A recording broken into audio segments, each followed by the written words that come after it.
Network Entertainment. To be honest, I've seen a lot of people get promoted pero palagi silang wala. Okay. Yeah, Totoo yan. Yeah, I've seen a lot of it, especially sa US Lalo na kung sa companies na sinalihan mo sa US, yung unlimited yung leaves, magugulat ka na kung sino pa yung palaging wala, siya yung napapromote. Pero pag nandyan sila, grabe yung effort. Grabe talaga. Pero minsan nakakapagod. Magtataka ka rin talaga. Palagi namang wala to. Pero pag nandyan sila, grabe naman yung effort. Parang nagmamadali sila kasi mag-a-absent siguro sila ulit.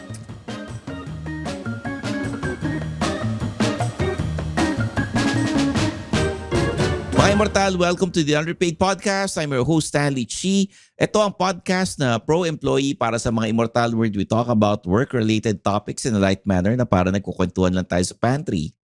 Kasama ko ngayon si Zar De Los Reyes, CRSP. Hi! Hey Zar. Hello, Stanley. In this episode, we'll be talking about promotion at work. Ooh, promotion. Ikaw, maraming beses ka na promote, di ba? Okay. Promotion at work, kailangan mahaba yung tenure sa trabaho, di ba? Sa opisina, sa isang Hindi kumpanya. naman. Gusto ko lang linawin, no? Ako, na-promote ako via transferring to a different company. Ganun ako. Kasi sa advertising dati, ang uso para tumaas ang posisyon mo, para tumaas ang sweldo mo, Mag-jump ka. lilipat ka na ibang opisina. Okay. Ganun. Yun sa akin. I never experienced yung Internal? yung internal na, ganito ka na pumasok, o after 6 months or after a year, o ganito ka na, manager ka na. Hindi ko na-experience yun. Kasi, naging empleyado ako nung early 2000. Oo. Yun. Iba pa yung kultura nun eh. Hindi kagaya ngayon na, 6 months, pag magaling ka, based on your performance, ipopromote ka namin. Hindi pa ganun nun. Anyway, bago natin pag-usapan yung buong episode na about promotion, kasi nga may nagpadala na naman ng sulat sa atin. It is an episode of Dear Underpaid. Please promote our socials. So please follow the Underpaid Podcast on all social media channels. Also, please rate us on Spotify. Sana yung magandang rate naman, di ba? And then please follow us on our personal accounts. It's Zar De Los Reyes 1 on LinkedIn and my other office PH and all the social media channels. And then please follow Stanley Chi dun sa personal accounts niya and sa fan page niya. It's at Stanley Chi. Check niyo na lang yung photos. Make sure na siya yung totoong original Stanley Chi. May The blue check. real. Oo. May blue check, tapos naka-blue ako.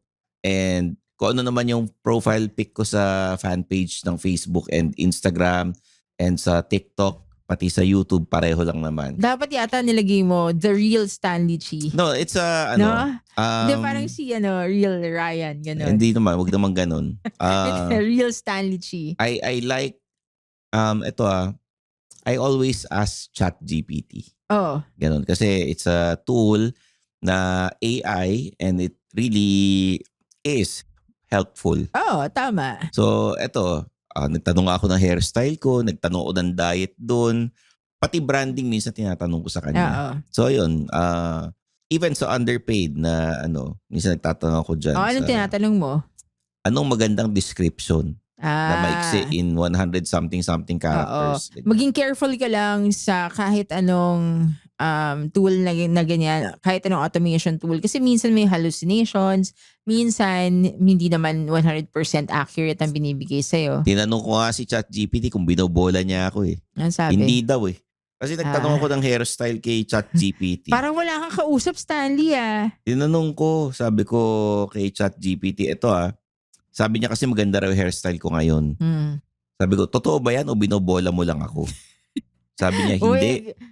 May mga pagkakataon na sinasabi ko rin kapag may dapat ayusin. Sa 2 litrato mo, ito ang objective na napansin ko. Mas maganda talaga yung second photo. Tapos sinabi niya kung bakit. Okay. Mas natural ang buhok, mas balance yung proportions, mas bagay sa social media. Pero dahil tinatanong mo kung may negative, medyo makintab pa rin yung Kasi yung lighting, makintab daw yung noo sa second pick. Yeah. Medyo makapal na ang sides. After 2 to 3 weeks, kailangan na ng cleanup. Kung hahaba pa ng todo ang taas, nang walang texture cut, babalik sa helmet look. Yun. Helmet look palang tawag niya. Sabi niya, Tawag ko sabi lang ni- mukha kang itlog eh. Sabi ni ChatGPT yan, yung first pick parang manager ng bangko o school administrator. Yung second pick parang TV host, podcaster or media personality. Hala. Yan. Ano So ito, kayang kaya itsura hindi nung... bola. Kung may score, first pick 8.5 over 10. Second pick 9 over 10 hanggang 9.5 over 10. Hindi naman ganun ka taas yung Sabi niya, tinaas. ang mas malaking upgrade sa itsura mo nitong nakaraang buwan, sa tingin ko, hindi yung buhok mismo. Yung combination ng mas mahabang buhok, tamang eyeglasses, mas maayos na social media branding, at mas relaxed na smile. Yan ang mga mas napapansin kaysa sa sea salt spray alone. Alright. Tinanong ko kasi tungkol sa buhok eh. So, pwede bang tumingin ka sa camera tapos pakita mo sa amin yung smile Ayan, na ito sinasabi yung sea salt ni, spray na ni inano ko. ChatGPT. Ito. Isa pa. Anong tawag din ChatGPT sa smile mo? Mas natural yung smile. Okay, sige. Natural na smile. Okay. Yeah, Ayun. yan. Panoorin niyo na lang to sa video. Panoorin nyo sa video, nakakatawa. Anyway, may nagpadala ng sulat sa atin sa Facebook. Sa Facebook page ng Underpaid. At yun, parang medyo malungkot itong itong nagpadala ng sulat. Sabi niya, bakit siya ang na-promote? Dear Underpaid, hindi ko maintindihan ang sistema sa opisina. Yung katrabaho kong laging late, madalas mawala at hindi maasahan sa deadlines ang na-promote. Samantalang kaming mga tahimik na nagtatrabaho, eto pa rin. Meron bang promotion na hindi tungkol sa performance? From Employee of the Year sa sariling panaginip. O Zar, anong masasabi mo dyan? Kasi kung sino yung laging late, laging absent at hindi nakapag-perform sa trabaho, yun yung na-promote. There's a case of favoritism in the office. Oh, pero isang factor lang ang sinabi niya. Sinasabi niya nalilate or nag-absent. Pero we always have to remember that promotion has different aspects rin. It's only one part. Yung attendance lang is only one part. Meron dyan yung output, meron dyan yung leadership, visibility, communication. So maraming aspects yan. Hindi lang attendance yung reason kung bakit ka mapopromote. So siguro, probably, hindi niya napapansin na while this person is always absent, is always late, siya pa rin, hindi niya alam yung ibang mga factors like baka magaling talaga siya. So sa work niya, baka maganda yung output, baka leader talaga siya doon sa organization. Alam mo, the reason why I say this because I've seen a lot of people, to be honest, I've seen a lot of people get promoted pero palagi silang wala. Okay. Yeah, Totoo yan. Yeah, I've seen a lot of it, especially sa US lalo na kung sa companies na sinalihan mo sa US, yung unlimited yung leaves, magugulat ka na kung sino pa yung palaging wala, siya yung napapromote. Pero pag nandyan sila, grabe yung effort. Grabe talaga. Pero minsan nakakapagod. Magtataka ka rin talaga. Palagi namang wala to. Pero pag nandyan sila, grabe naman yung effort. Parang nagmamadali sila kasi mag-a-absent siguro sila ulit.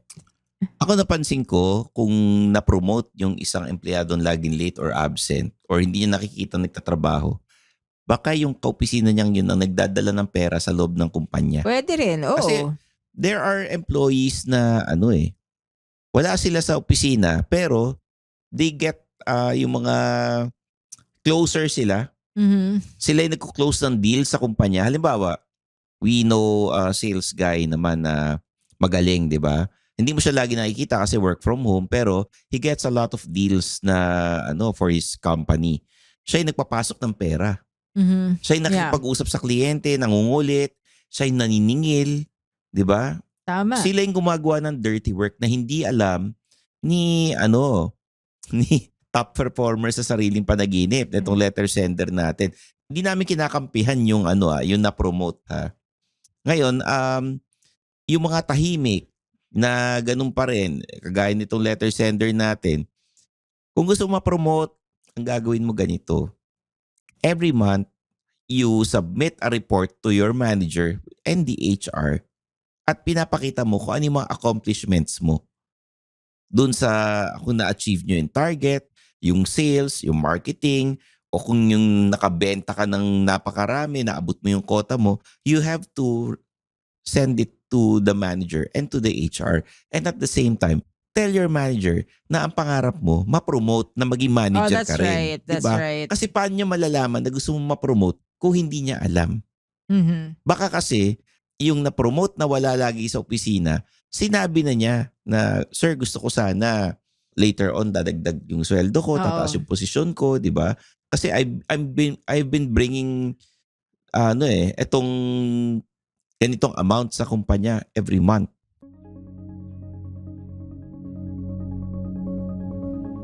Hi, my name is RJ Ledesma. I wear many hats. I wish I had just as many heads. I'm a serial entrepreneur and I'm also an entrepreneur mentor. I'd like to invite all of you to please listen to the RJ Ledesma podcast. On my podcast, I listen to inspiring business leaders and entrepreneurs to learn more about how they think about doing business, what are their success secrets, and how we can replicate them, and more importantly, what business opportunities do they see emerging in the near future for us entrepreneurs. Listen to the RJ Ledesma podcast.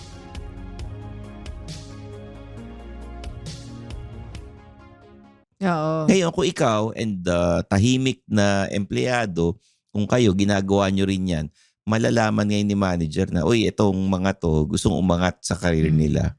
It could be one simple question. Like during a one-on-one with your manager, you could ask your manager, what competencies should you develop to be able to be considered for the promotion next time?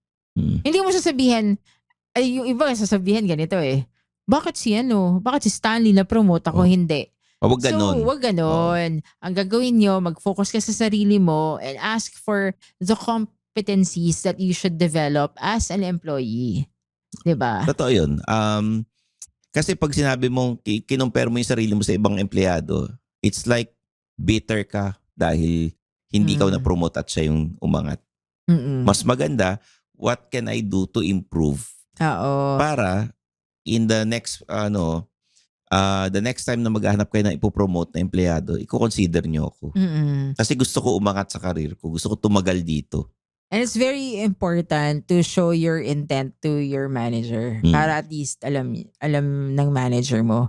Pero do you believe that the managers already know who they want to promote? Tama. May point ka doon sa sinabi mo na yung managers alam na nila kung sino gusto nila i-promote. Kasi, ano yan parang basketball team. Mas nagje-gel sila Mm-mm. Mas okay sila magkatrabaho Kung kayo, hindi kayo swak, parang hindi kayo compatible. Kumbaga sa magjowa, Oo. hindi kayo compatible. Sa trabaho ganun din. May Oo. compatibility rin na kailangan dyan. Pag hindi kayo compatible, syempre mas pipiliin niya yung mas madaling katrabaho para sa kanya. Oo. Yung nagagamay na niya.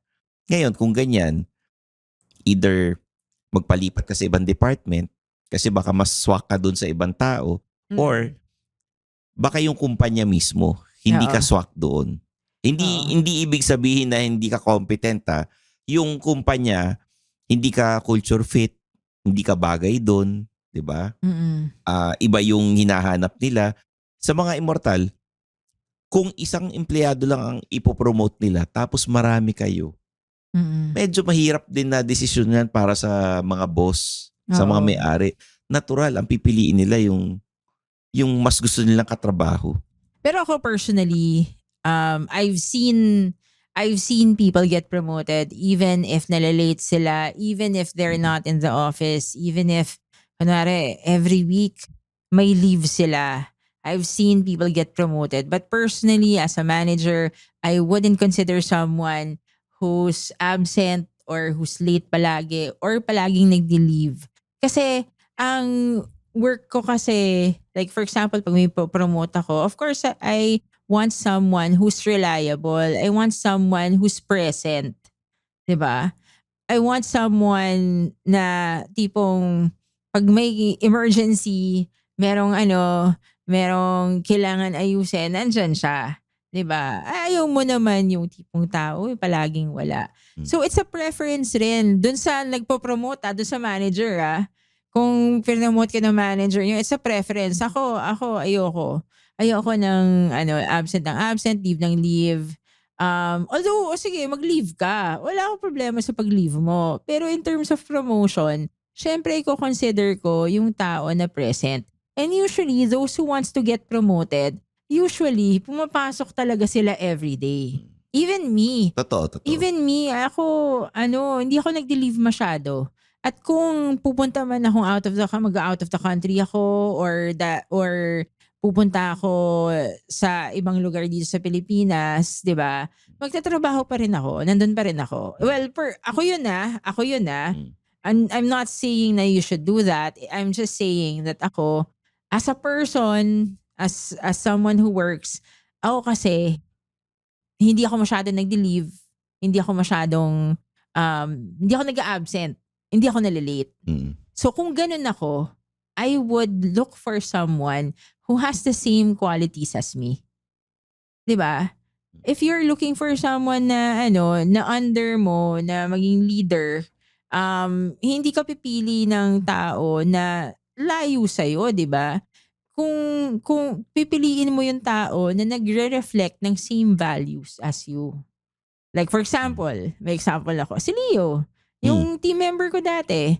Alam mo, kapag sinabi sa akin, sino gusto mong i-promote dyan? Ang masasabi ko, si Leo, po-promote ko yun. Like, no question. As in, po-promote ko siya. Bakit ko siya po-promote? Kasi, pag, kunwari, nasa chat kami, mga simple things, very communicative. Pag nasa chat kami, sasagutin kagad. Or siya lang sumasagot. In terms of skill, very skilled siya sa recruiter. Yung mga Boolean searches, yung mga hard searches, magaling siya. Also, yung top product designer ng Upwork dati, nakuha niya. Siya yung nakahanap. So, marunong siyang mag-recruit talaga. Bigyan mo siya ng job description, hindi mo na-explain sa kanya na kailangan i-meet lahat ng requirements, hahanap talaga siya ng match. So, marami siyang ganung qualities, plus personable pa siya. Kaya niya kunwari, kukunin ko siyang team lead. Kaya niya mag-lead ng team. And kaya niya makipag-usap sa mga hiring managers. So, meron siyang executive presence, which is very important. Oh. So, okay, yun ang qualities na nakikita ko, yun ang requirements ng job. Pareho kami ng work ethics ni Leo. Kaya siya yung promote ko. Just sige, wala na. Sorry, Leo, Wala na. Naranasan ko yung may favoritism sa opisina. Naranasan ko yun. Pero that's fair. Alam, minsan sinasabi nila favorite ko si Leo. Kasi binibigay ko sa kanya yung mga projects. Kasi alam ko reliable siya. So kaya nagmumukhang favorite ko siya. Pero ikaw, ano yung favoritism na sinasabi mo? Yung manager kasi, nakikita niya yung sarili niya dun sa isang empleyado na favorite niya. Okay. At yung favorite niya, babaero. Babaero din siya. Natutuwa siya sa mga kwento nung favorite niya. Yun. Pero kung pagbabasihan mo sa output, walang kwenta yung favorite niya. Hindi ayun magaling. Talaga, favorite talaga yun. Tapos, pag ayaw nung favorite niya yung project na binigay sa kanya, a-absent siya ng ilang araw. Siyempre, pag umabsent siya, yung deadline niya mapupunta sa ibang tao. Ganon. Kaya ayoko, nakikita ko may ganung kultura na, may favorites to. Oo. Tapos, nakapagtrabaho rin ako sa isang lugar na kung sino yung laging absent, yun yung hindi inaalis. Talaga? Parang may favoritism, may nakikita rin akong ganyan. Hindi ko alam kung bakit. Hindi man lang nire-reprimand, pero lahat ng tao alam na ma-absent si employee. Ba't nandyan pa? Ganun. Ba't hindi pa inaalis? So parang iniisip ko tuloy, may special treatment ba? May favoritism ba? At the same time, naranasan ko rin yung kung sino yung mahirap katrabaho, hindi rin inaalis. Oo. Yung mga Diba? ganun talaga. So, I think doon sa letter sender natin, Ako nakaka-relate ako kay letter sender. oo. Kasi hindi rin ako uma-absent eh. Unless Oo. ayaw ko na Pero, dun sa opisina, absent na ako. Oo. Diba? I think evaluate your competencies, promotable ba siya? Also, if na-meet mo naman lahat ng mga requirements, if dapat na-promote ka din, siguro check mo na lang, is it because may office politics? May favoritism? Hindi ka sip-sip? Oo. May mga ganun kasing may mga instances. ganun, May mga nangyayari ganun yan. talagang instances eh. But then, if that's the case, yung merong office politics, favoritism, all the negative things, siguro it's time to do what Stanley does at lumipat na lang ng Lumipat company. na lang sa ibang company. Oo. Mas ma-appreciate ka nila ron, lalo na't hindi ka uma-absent, ginagawa mo yung trabaho mo. Versus dun sa taong favorite, tapos hindi naman nagde-deliver. Oo. Later on, makikita rin ng tao yan, ng mga boss yan na sablay pala itong pinromote natin eh. Oh, pero Diba? baka valid rin naman.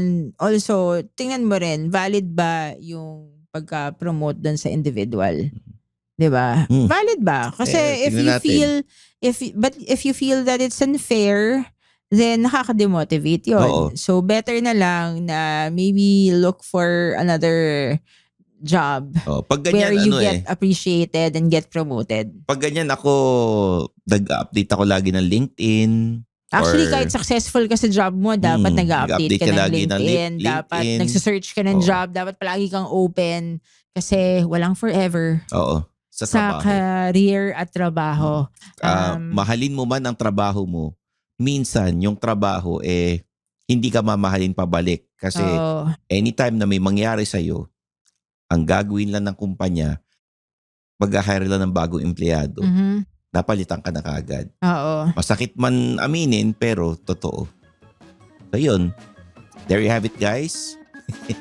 For Zardeles Reyes, I'm your host Stanley Chi. This is the Underpaid Podcast.